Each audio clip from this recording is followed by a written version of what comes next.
अल्हम्दुलिल्लाहि रब्बिल आलमीन वस्सलातु वस्सलामु अला सय्यिदिल मुरसलीन बिस्मिल्लाहिर्रहमानिर्रहीम। अल्लाह के बाबरकत नाम से शुरू। मेरे देखने और सुनने वाले नाज़रीन को अस्सलामु अलैकुम वरहमतुल्लाहि वबरकातुहू। कैसे हैं आप सब? उम्मीद है कि आप सब खैरियत से होंगे। आज जिस टॉपिक पे वीडियो आप देखेंगे बहुत ही ज़रूरी है, और वीडियो देखने के बाद मैं आप तमाम दोस्तों से रिक्वेस्ट करूंगा सब्सक्राइब ज़रूर कर दीजिएगा। शुक्रिया। माफ करी तू मौला, माफ करी, माफ करी तू मौला, माफ करी अदल। औज़ु बिल्लाहि मिनश शैतानिर रजीम, बिस्मिल्लाहिर रहमानिर रहीम। सारे दोस्तों, भिराओ, बुजुर्गों, क्या हाल है? ठीक है, तबीयत सेहत ठीक है, मिजाज ठीक। जिहड़ा असां टॉपिक रखे ना पगो पहले जिहाड़ को आखाई बई साडा टॉपिक ओ हो सन, सारी वीडियो उंदे उत्ते आसी जेड़े मौजूदा मतलब सारे नाल चलदे पे सन हालात वाक़या। जेड़ी चीज़ दी साकू फसलां दी ज़रूरत हो सी ओ, बागात दी ज़रूरत हो सी ओ, या जेड़ा कोई सारे नाल वाक़या गुजर सी साडे इलाके दा साडे इंदा ओ, मतलब असां वक्त नाल नाल चलना है। इनके सारी वीडियो इस किस्म दी हो सी कि कोई बंदा भी सुन सी तो उसको फायदा जरूर थी सी। जी जी शोबे नाल कहें महकमे नाल कहें डिपार्टमेंट नाल तुसा ही वे जी इंशाल्लाह मालूमात ही मालूमात हो सी। भाईजान अज दा वीडियो बनावन दा जेड़ा मकसद आई वो ये है साडे इंदे विच दरिया चनाब दे विच फ्लड दी पोजीशन है पई, पानी दे बहाव दी पानी दा बहाव ज़्यादा थी गई अचानक। ये हालांकि ये टाइम नहीं, ये ज़रूरत नहीं, ये मतलब कि ये एक साडे उत्ते नागहानी आफत आ पई है, समझो इवें समझो। ये हुण तुसां देखो असां दरिया चनाब दे किनारे दे उत्ते खड़े हैं सही, ते ये हुण पानी दे गिनो भाई कितना पानी आ गई है, हालांकि ना ही इंदी कोई ज़रूरत है ना इंदी वल महकमाना तौर दे उत्ते उन्होंने इन टाइम मतलब डूडे पहले नौ तरीक को साकू आगाह किया गई है, लेकिन इंदा कोई फ़ायदा नहीं। वेडे गिनो तुहाडे सामने है भाई ये सारियां साडे किसान दोस्त हैं, साडे भाई हैं जिन्हां दे रकबे नाल झिक्के हैं जेड़े बिल्कुल दरियाए चनाब दे मण दे उत्ते हैं, सही किनारे दे उत्ते हैं। ਉਹ ਜਿਹੜਾ ਕਟਾਓ ਥੀਂਦਾ ਰਹਿੰਦਾ ਰਕਬੇ ਝਿੱਕੇ ਰਹਿ ਵੇ ਇਹ ਹੁਣ ਰਕਬਾ ਜਿਹੜਾ ਇਹ ਸਾਹਮਣੇ ਜਿਤਨੇ ਵੀ ਏਰੀਆ ਹਨ ਇਹ ਬਿਲਕੁਲ ਮਤਲਬ ਕਿ ਡਾਊਨ ਹਨ ਪਏ, ਝਿੱਕੇ ਹਨ ਪਏ, ਜਿਹਦੀ ਵਜ੍ਹਾ ਤੋਂ ਇੱਥਾ ਹੁਣ ਪਾਣੀ ਜਿਹੜਾ ਨਾ ਇਹ ਇਹਦੇ 'ਚ ਪਾਣੀ ਦਾਖਲ ਹੈ ਇਹਨਾਂ ਗੰਦਮ ਦੇ ਵਿੱਚ ਦੇਖ ਗਿਨੋ, ਕਮਾਨ ਦੇ 'ਚ ਦੇਖ ਗਿਨੋ। ਖੈਰ ਕਮਾਨ ਦੀ ਤਾਂ ਬਈ ਗੱਲ ਹੈ, ਕਮਾਨ ਤਾਂ मतलब ਉਹ ਤਿਆਰ ਹੈ ਫਸਲ ਹੀ ਟਾਈਮ ਕਮਾਨ को ਤਾਂ ਨੁਕਸਾਨ ਨਹੀਂ ਹੁੰਦਾ, लेकिन ਇਹ ਹਾਜ਼ਰ टाइम ਜਿਹੜਾ ना नुकसान थींदा है पीए गंदम को को जो ना नुकसान आते असा अपने देखण ते सुनने वाले नाजरीन को ये भी दसू किबला जेड़े मकाम ते तुसा खड़े वे केड़ा एरिया है, केड़ी जगह है,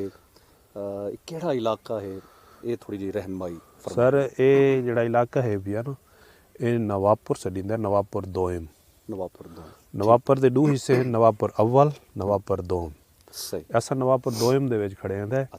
ते इत्थों ई टाइम जेड़ा है बहाव दी तेज़ी ई टाइम इत्थों गुजरती पई है।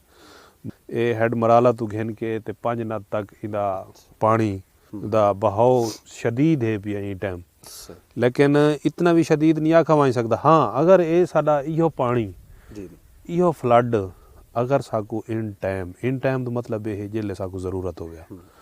उवेले अगर ये पानी साडे देर आवेआ ना साडे वास्ते फ़ायदेमंद हो गया, साडे वास्ते ये सारियां फसलों वास्ते, साडे रकबियां वास्ते, सारी ज़मीनां वास्ते, साडे वास्ते ये एक दफ़ा फ्लड आ वने सारे रकबियां दे विच पानी फिर वने जी साकू असां अगर खाद दी बोरियां साल 4 पैने तो साकू 2 पावणियां पौनियां, इतना फायदा थींदा फ्लड भी है साडे बागात दे विच, मतलब कि ओ शाइनिंग आ वेंदी है, ओ ताकत आ वेंदी है, मतलब रकबे दे विच ओ ताकत आ वेंदी है। सही, लेकिन इन्होंने बेटाइमा पानी भेजने, बेटाइमा ना कोई ज़रूरत ना कोई जनाब उन्होंने पता नहीं क्या सूझी है जड़ा ना ई टाइम भेज के ना साड़ी इन्हां फसलों का साड़ी गंदम का सब तो ज़्यादा नुकसान जड़ा ना गंदम का है। लोग शोदे अगे भी देख गिनो पे DAP नैट्रो किमें रेटा नाल चाह के ते उन्होंने वो की हुई आई बीजी हुई आई, जिन्हें बेचारे दे शोदे जिन्हां दी गंदमां बुढ़ गई जी, जिन्हां दी गंदमां बुढ़ गई उन्होंने तो शायद बहुत नुकसान है। अल्लाह ताला हर कैं दी रोज़ी रोटी महफूज रखे ते ਇਹ ਹਾਈ ਅੱਜ ਦਾ ਮਤਲਬ ਕਿ ਅਸਾਂ ਸਰ ਇਹ ਵਾਰ ਇਹਦੀ ਕੋਈ ਅੰਦਾਜ਼ਾ ਦੱਸ ਸਕਦੇ ਹੋ ਗਹਿਰਾਈ ਕਿੰਨੀ ਹੋ ਸੀ ਜਿੱਥੇ ਤੁਸੀਂ ਇਸ ਟਾਈਮ ਖੜੇ ਹੋ? ਸਰ ਇਹਦੀ ਜਿਹੜੀ ਗਹਿਰਾਈ ਹੋ ਸੀ ਨਾ ਇੱਥੋਂ ਜਿਹੜੀ ਹੈ ਨਾ ਜੀ ਜੀ ਇੱਥੋਂ ਗਹਿਰਾਈ ਇਹ ਟਾਈਮ ਇਹ ਜਿਹੜੀ ਚਲਦੀ ਪਈ ਹੈ ਨਾ ਇਹ ਹਾਜ਼ਰ ਟਾਈਮ 10 ਤੋਂ 12 ਫੁੱਟ ਦੀ ਗਹਿਰਾਈ ਹੈ। 10 ਤੋਂ 12 ਯਾਨੀ ਬੰਦਾ ਬੁੱਝ ਸਕਦਾ ਹੈ। हाँ जी 10 तो 12 फुट दी तुम्हारे सामने है और एक गिनो कश्ती लगी खड़ोती है। जी जी कश्ती लगी खड़ोती है मतलब पानी आवाम को आर पार सर वंजण वास्ते लोगों को बड़ी तकलीफ थी उसी ई वजह कोल कश्ती दा सर ये है इथों अगे राह होंदा है अच्छा इथों अगे पैदल राह होंदा है मोटरसाइकिल चलन वेंदे साइकिल चलन वेंदे लोग आंदे वेंदे जिवें पानी आंदा है जी जी पानी डिस्टर्ब करेंदा रस्ता डिस्टर्ब ਉਹਦੀ ਵਜ੍ਹਾ ਤੋਂ ਨਾ ਇੱਥੇ ਕਸ਼ਤੀ ਖੜੀ ਹੈ ਤੇ ਕਸ਼ਤੀ ਦੇ ਵਿੱਚ ਲੋਕ ਆਂਦੇ ਪੈਣ ਆਪਣੀ ਯਾਦ ਦੀਆਂ ਚੀਜ਼ਾਂ ਘਿਣ ਵੰਜਣ ਵਾਸਤੇ ਉਥੋਂ ਸੌਦਾ ਸਲਫ ਵਗੈरह ਹੋ ਗਿਆ ਉਹਦੇ ਵਾਸਤੇ ਜਿਹੜਾ ਨਾ ਇਹ मैं अपने देखने और सुनने वाले नाजरीन को यहाँ एक बात अर्ज करूँगा जो सारी सहूलियात मिलने के बावजूद शहर में है अल्लाह की रहमत है उन पर करम है आप इन एरियाज़ में विज़िट करें ये लोग कितनी तकलीफ़ में हैं इनके दर्द को प्लीज़ समझिए कि ये लोग इनका आना जाना जैसे हमारे मलिक कैसर साहब बता रहे थे आपको कि कश्ती का सफ़र करते हैं फिर राशन का मसला फिर फैमिली है बाज़ बस्तियों की बस्तियाँ डुब वेंदी उसन किबला या इन क्या क्या मुश्किलात लोगों को चावनी पौंदी उसन जो मुश्किलात तो काफ़ी देनी हैं लेकिन मुश्किलात दे नाल ये है ना जी इत्थों दा माहौल वो भी करेंदा ना हुण देख गिनो भाई तुसां शहर दा माहौल देख गिनो देहात दे माहौल दे विच फर्क तो है ना काफ़ी सारा फर्क है ਉਹਦੇ ਵਿੱਚ जी जी बहरहाल ਇਹ ਅਸਾਂ ਪਾਣੀ ਦੇ ਹਵਾਲੇ ਨਾਲ ਜਿਹੜਾ ਨਾ ਅਪਡੇਟ ਕਰਨਾ ਆਈ सही ਤੇ ਗਵਰਨਮੈਂਟ को अपील करनी आई ਬਈ ਇਹੋ ਜਿਹੇ ਬਗੈਰ ਸ਼ੈਡਿਊਲ ਤੋਂ ਬਗੈਰ ਟਾਈਮ ਟੇਬਲ ਤੋਂ ਇਹ ਤਰ੍ਹਾਂ ਦਾ ਇਹ ਪਾਣੀ ਭੇਜਣਾ ਕਿਸਾਨਾਂ ਵਾਸਤੇ ਜਿਹੜਾ ਨਾ ਬੜਾ ਅਜ਼ਾਬ ਹੈ ਲਿਹਾਜ਼ਾ ਜਿਹੜਾ ਨਾ ਇੱਕ ਇਹਦੀ ਰੋਕਥਾਮ ਕੀਤੀ ਵञे सही मतलब एक प्रॉपर एक शेड्यूल बनाया वञे ਜਿਹੜੇ शेड्यूल ਦੇ तहत पानी भेजा वञे इवें ना भाई जिस टाइम दिल करे उन वेले पानी छोड़ देवे जिस टाइम दिल करे उन वेले पानी छोड़ देवे अच्छा सर ये जितनी नोयत दा पानी है कोई ना शुरू सदे बाप कीता वन सकदा है कि इन्हां दा रुख दरियावां विच मुड़ वञे इन पासे ना आवे ते ये दरिया दा नां क्या है सी केड़ा दरिया है कित्थों ये सर दरिया चनाब है अपना अच्छा ये दरिया चनाब ते खड़े हैं ते